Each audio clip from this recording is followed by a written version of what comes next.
कि चाय बेचने आए थे या रेल बेच के जा रहे हैं। प्राइवेट गाड़ियों का परिचालन बंद हो। रेल में किसानों को विलम्ब भरा जाए। 55 और 30 में रिटायरमेंट का काला कानून वापस ले।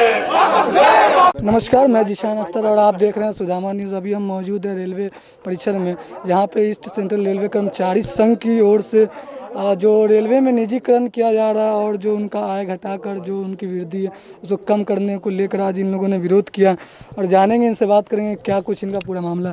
क्या नाम हुआ सर? एस.सी. त्रिवेदी। किस चीज़ को लेकर आज आप लोग विरोध प्रदर्शन? हम लोग भारत सरकार के मजदूर विरोधी नीति, किसान विरोधी नीति और जन विरोधी नीति के विरोध में रेलवे के कर्मचारियों का अपना एक उत्तरदायित्व है। हमारा संगठन all India railway men's federation, east central railway कर्मचारी यूनियन आज पूरे भारतवर्ष में 14 से 19 तक भारत सरकार के इन्हीं नीतियों के विरुद्ध में पूरे राष्ट्रव्यापी स्तर पर धरना प्रदर्शन का आयोजन कर रही है। हम लोग इस बात के धूर विरोधी हैं कि जिस तरह से भारत सरकार अपनी मजदूर विरोधी, किसान विरोधी और जन विरोधी मैं इसलिए कहता हूं कि भारत सरकार अगर निजी हाथों में रेलवे को सौंप रही है तो ये रेलवे गरीब मजदूरों का एक बहुत बड़ा साधन है, एक जगह से दूसरे जगह जाकर के कमाई करने का। लेकिन आज अगर एक ट्रेन तेजस जैसे चली, लखनऊ से दिल्ली का रेलवे भाड़ा लेती है, वहीं पर शताब्दी एक्सप्रेस जो कि सिर्फ 15 मिनट के अंतराल में दिल्ली और इसका लखनऊ की में अंतर पड़ता है उसके रनिंग में, लेकिन उसका भाड़ा रेलवे का 1300 है। वहीं दूसरी ओर तेजस का भाड़ा 2900-3000 से शुरू हो रहा है और फ्लैक्सी है वो आगे तक जा रहा है। तो यह सिर्फ रेलवे कर्मचारियों का ही शोषण नहीं है, निजीकरण के कारण आम यात्रियों पर भी आने वाले समय में बहुत बड़ा बोझ बढ़ने वाला है। किराया दुगना तिगुना होने वाला है, उनकी सुविधाएं कम होने वाली है। आप देखिए कि अभी पूना रेलवे स्टेशन का निजीकरण किया गया, वहाँ पर प्लेटफॉर्म टिकट 50 रुपये कर दिया गया।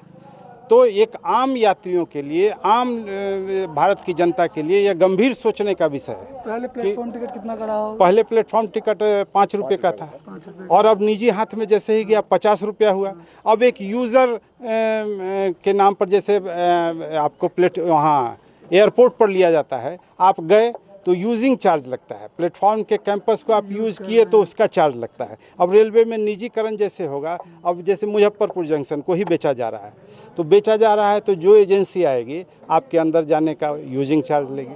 आप सीट पर बैठिएगा, आप रिटायरिंग रूम, वेटिंग रूम जो फ्री में है सबका चार्ज इंक्लूड उस टिकट में नहीं होगा।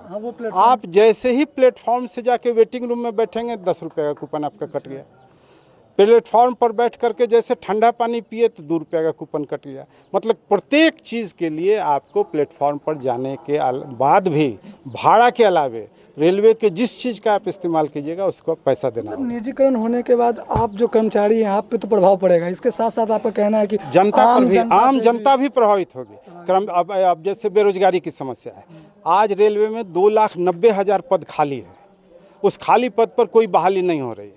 तो इतने बड़े देश में बेरोजगारों की इतनी संख्या है, हम लोगों का मांग है कि खाली जगहों को तुरंत भरा जाए। इसलिए कि खाली जगह को भरने से 2-2.5 लाख रेलवे और बैंक अगर रोजगार देना बंद कर देगी तो युवा कहाँ जाएंगे? पढ़ लिख करके कहाँ जाएंगे? वो नक्सलाइट बनेंगे।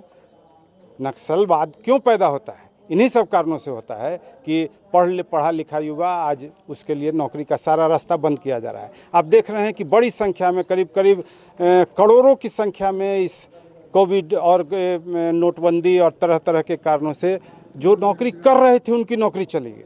आप सोचिए कि बेंगलोर में जो लड़का नौकरी कर रहा है वो लोन लिए हुए है, कार का लोन लिए हुए, मकान का लोन लिए हुए, उसको EMI 50,000 रुपया देना है, उसकी नौकरी चली गई। तो जैसे आपने बताया कि रेलवे में वैकेंसी है, तो वैकेंसी होते हुए भी इसको भरा क्यों नहीं जा रहा? भरा नहीं जा रहा है, कटौती के नाम पर सेफ्टी से खिलवाड़ कर रहा है। लोगों के, जनता के जो जान माल का कोई चिंता नहीं है। आज ट्रैक का रख रखाव निजी हाथों में चला गया है। पहले हमारे गैंगमैन साथी ट्रैक का मेंटेनेंस करते थे, आज ठेकेदार उसका मेंटेनेंस कर रहा है।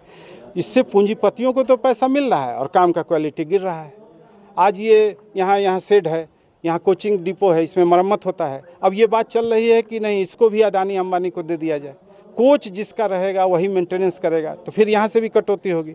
अभी 55 और 30, जैसे 55 साल हमारा सेवानिवृत्ति की आयु 60 साल है, लेकिन अभी 60 साल। हाँ, लेकिन अब एक आदेश आया है कि 55 साल जिनका हो गया उनको रिव्यू करके बैठा दीजिए। तो 5 साल पहले आप क्यों, जब हम आए हैं 60 साल का सेवा शर्त के आधार पर, तो 5 साल पहले एक बार कह देना कि घर जाइए, तो इससे क्या होगा कि करीब 10 लाख के आसपास लोग प्रभावित हो जाएंगे। किस तरीके से प्रभावित? जैसे मान लीजिए अगर 1 लाख ऐसे कर्मचारियों को बैठाया गया तो एक परिवार पर कम से कम 5 आदमी निर्भर करता है, 5 से 7 एबिलिटीज़ है, तो सारे लोग प्रभावित होते हैं ना। ऐसा नहीं है कि हमारे बैठने से सिर्फ हम प्रभावित हो रहे हैं, मेरा पूरा परिवार प्रभावित हो गया। तो इस तरह इन तमाम बातों का हम लोग घोर विरोध कर रहे हैं। और अगर भारत सरकार नहीं मानती है, सेफ्टी से समझौता करती है, आज क्या है, संरक्षा का कोई महत्व नहीं रह गया है। गाड़ी गिरे चाहे लड़े चाहे भिड़े, इससे भारत सरकार को कोई मतलब नहीं है।